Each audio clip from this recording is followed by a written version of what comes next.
we are at Lara Farms, and of course Julian Lara, he just said he wanted to show us something special, and it definitely is. Even before we hear about these plants, they look really wonderful.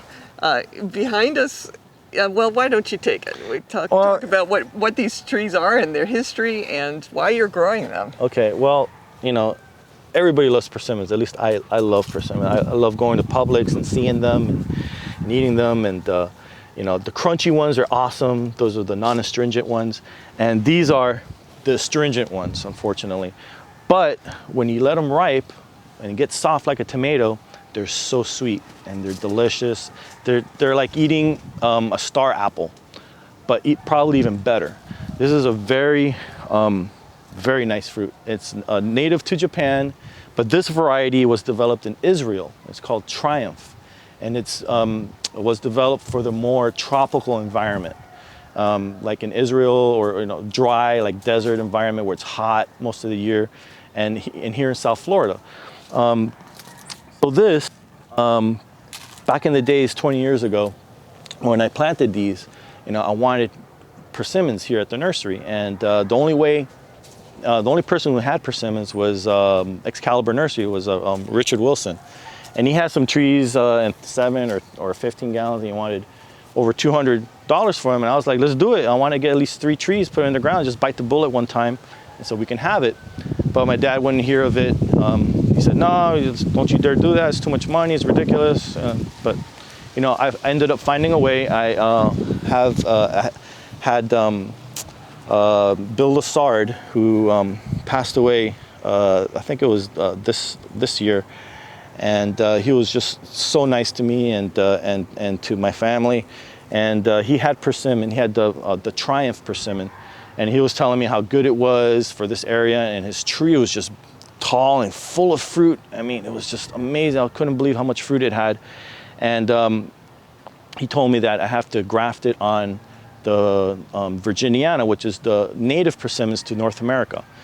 And it's a persimmon. It's a small persimmon with a whole bunch of seeds in it. So I planted some seeds, grew them out, and then went back to Bill Lassard's house, got budwood, and brought it back here, grafted it.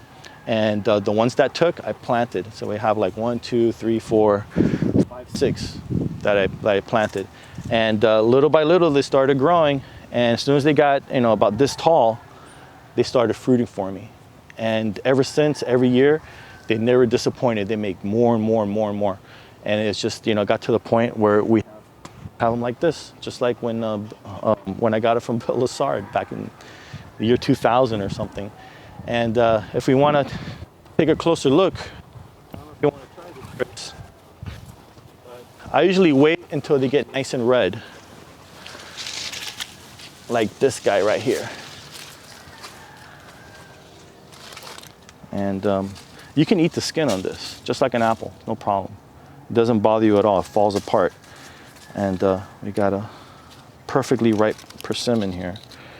I just cut them into quarters, like that. And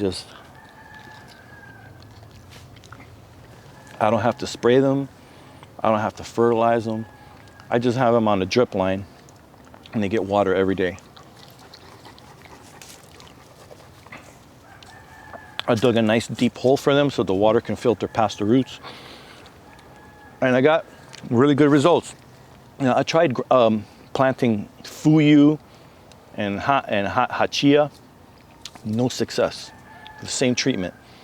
Because I don't think they're well adapted to this climate, but like this guy is. This guy is very well adapted. So the piece that I'm eating now doesn't have any seeds. Is that typical? Is there no seeds in this? No seeds. Wow.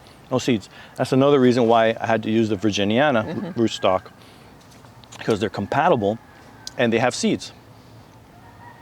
So that's the way to go, unless you do cuttings, which wouldn't be very good, because everybody knows the roots from a cutting are not as strong as the roots from a seed. So do you sell, obviously you sell the plants, but do you sell the fruit also? Oh yeah, right now I don't have any plants for sale. I planted probably about 500 Virginiana seeds. They're about this big now. So These are gonna go dormant pretty soon. They're gonna look like they're dead, completely dead. No leaves, just twigs. And then in the spring, they dress up again. And right before they dress up, just like sugar apples and annonas, you take the budwood and you graft it. And then they flush, and that's how they take. So that's my plan.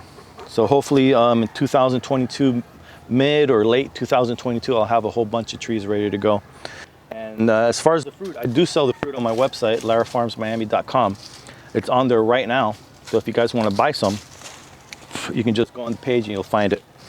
And they get them fresh off the tree. Usually when I ship them, I don't ship them when they're ripe like this. I usually get them when they're still hard and orange like this, so that when they get home to you, they start to ripen. And you wait till they get soft, and that's when you eat it. If you eat it crunchy, you're not gonna like it. It's gonna dry up your mouth. It's gonna be very unpleasant. But if you wait until they're soft like this, after you pick it, it's gonna be amazing. Like a ripe tomato. Yeah, just wait till they yield. You can stick your finger through it, they yield to slight pressure. And that's when you eat it.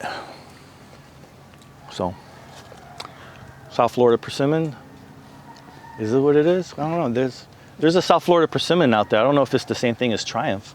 It could be. Maybe I'm wrong. I don't know. But we'll see. This is great, and it tastes great, and goodness gracious, it's such a huge amount of fruit for this small tree. And Chris, this is like the end of the crop season. Mm-hmm. There used to be probably about 2 or 3 times as much fruit on this tree.